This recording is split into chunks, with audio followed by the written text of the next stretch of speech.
2019 کا سال کشمیر کے حوالے سے بہت اہم رہا۔ فروری 2019 میں پلوامہ کا واقعہ ہوتا ہے۔ اس کے بعد انڈیا کے جنگی طیارے مقبوضہ کشمیر سے آزاد کشمیر میں داخل ہو کر ضلع ہزارہ کے علاقے بالا کوٹ پہنچتے ہیں، جہاں وہ ایک پہاڑ پر اپنا پے لوڈ گرا کر فوری طور پر واپسی کی راہ اختیار کرتے ہیں تاکہ پاکستان ایئر فورس کے طیاروں سے ان کا سامنا نہ ہو سکے۔ انڈیا کی اس جارحیت کے فوری بعد پاکستان ایئر فورس کے جنگی طیارے مقبوضہ کشمیر میں انڈین فوج کے اہم ٹھکانوں کو لاک کر کے انڈیا کو متنبع کرتے ہیں کہ انڈیا کے ان فوجی ٹھکانوں کو تباہ بھی کیا جا سکتا ہے، اور ساتھ ہی پاکستان ایئر فورس نے آزاد کشمیر میں داخل ہونے والے انڈیا کے ایک جنگی طیارے کو مار گرایا۔ انڈیا کے اس تباہ ہونے والے جنگی طیارے کا ملبہ آزاد کشمیر کے علاقے میں گرا اور اس کا پائلٹ بھی آزاد کشمیر سے گرفتار کر لیا گیا۔ پھر پاکستان نے انڈیا کے پائلٹ کو رہا کرتے ہوئے واگا بارڈر پر انڈیا کے حوالے کر دیا۔ اس کے بعد 5 اگست 2019 کو انڈیا نے اپنے آئین میں ترمیم کرتے ہوئے مقبوضہ جموں کشمیر و لداخ کی ریاستی حیثیت کو ختم کر کے انڈیا کے اندر مدغم کر دیا۔ انڈیا کے اس اقدام سے پاکستان اور انڈیا کے درمیان تعلقات کشیدہ اور خطرناک ہو گئے۔ متنازع ریاست جموں کشمیر کو تقسیم کرنے والی ceasefire line of control پر دونوں ملکوں کی فوجوں کے درمیان وسیع پیمانے پر گولہ باری اور فائرنگ کے 2 بڑے واقعات ہوئے، تاہم دونوں ملک جنگ میں ملوث نہیں ہوئے۔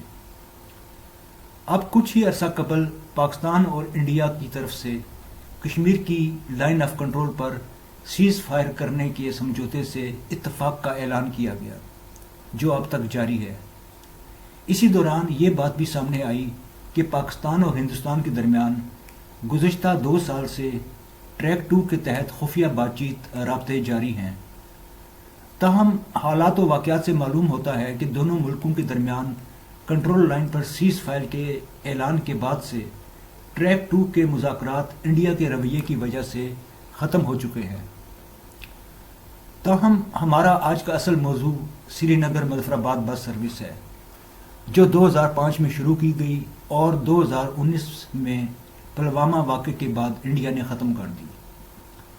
پاکستان اور ہندوستان نے باہمی تعلقات بہتر بنانے کے اقدامات کے حوالے سے عوامی رابطوں کے ذرائع میں اضافہ کیا اور لاہور اور نئی دہلی کے درمیان بس سروس کا آغاز کیا گیا۔ اس کے چند ہی سال بعد 2005 میں کشمیر کے دونوں حصوں کے درمیان کاروان امن کے نام سے منقسم کشمیری خاندانوں کو اپنے وطن کا دورہ کرنے کی اجازت دیتے ہوئے سری نگر مظفرآباد بس سروس کا آغاز کیا گیا۔ یہ بس سروس مظفرآباد سے چکوٹی اوڑی کے راستے بارہ مولہ سے ہوتے ہوئے سری نگر جاتی تھی۔ ہفتے میں 1 دن یہ بس چلتی اور اس پہ سفر کے لیے منقسم کشمیری خاندانوں کے افراد کو ایک فارم دینا پڑتا تھا، جس کی تصدیق مقبوضہ کشمیر اور آزاد کشمیر سے کی جاتی تھی۔ یوں کشمیریوں کو بغیر پاسپورٹ کے ایک تحریری اجازت نامے کے ذریعے اپنے وطن کے دوسرے حصے میں جانے کی اجازت سے کشمیریوں کا کشمیر کے دونوں حصوں کے درمیان آنے جانے کا حق تسلیم کیا گیا۔ کچھ عرصے کے بعد پونچھ کے تیتری نوٹ اور وادی نیلم کے ٹیٹوال علاقے سے بھی 2 کراسنگ پوائنٹ قائم کیے گئے۔ چند ہی سال بعد مقبوضہ کشمیر اور آزاد کشمیر کے درمیان تجارتی سامان کے تبادلے کے لیے ٹرک سروس بھی شروع کی گئی۔ سری نگر مظفرآباد بس سروس اور ٹرک سروس کے لیے آزاد کشمیر میں ٹریڈ اینڈ ٹریول اتھارٹی قائم کی گئی، جبکہ مقبوضہ کشمیر میں یہ کام پاسپورٹ و امیگریشن کے ذریعے شروع کیا گیا۔ یہ بس اور ٹرک سروس کنٹرول لائن پر فائرنگ اور خراب موسم کی وجہ سے متاثر ہوتی رہی، تاہم آمد و رفت کا سلسلہ جاری رہا۔ اسی دوران مقبوضہ کشمیر اور آزاد کشمیر کے عوامی حلقوں کی طرف سے یہ مطالبہ سامنے آیا کہ آزاد کشمیر اور مقبوضہ کشمیر کے درمیان آمد و رفت کے اس سلسلے میں مزید نرمی اور سہولیات فراہم کی جائیں، اور اس عمل کو مزید وسعت دیتے ہوئے منقسم ریاست جموں کشمیر، گلگت بلتستان و لداخ کے دیگر حصوں کے تاریخی راستے بھی بحال کرتے ہوئے عوامی آمد و رفت کے لیے کھولا جائے۔ ٹریڈ اینڈ ٹریول اتھارٹی کے اعداد و شمار کے مطابق 2005 سے 2019 تک چکوٹی کے راستے مقبوضہ کشمیر سے 4457 مسافر آزاد کشمیر آئے، اسی عرصے میں تیتری نوٹ سے 4611 مسافر مقبوضہ کشمیر سے آزاد کشمیر آئے اور ٹٹوال سے 1159 مسافر مقبوضہ کشمیر سے آزاد کشمیر آئے۔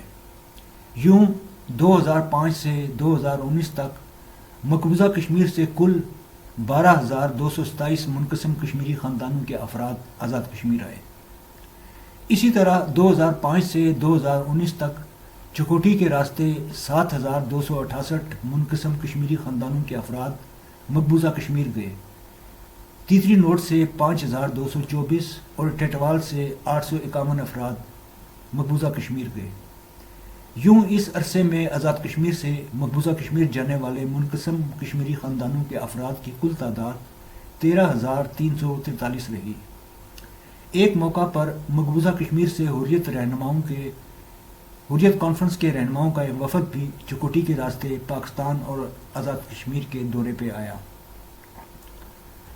فروری 2019 میں پلوامہ واقعے کے بعد ہندوستان نے مقبوضہ کشمیر اور آزاد کشمیر کے درمیان آمد و رفت کا یہ سلسلہ روک دیا۔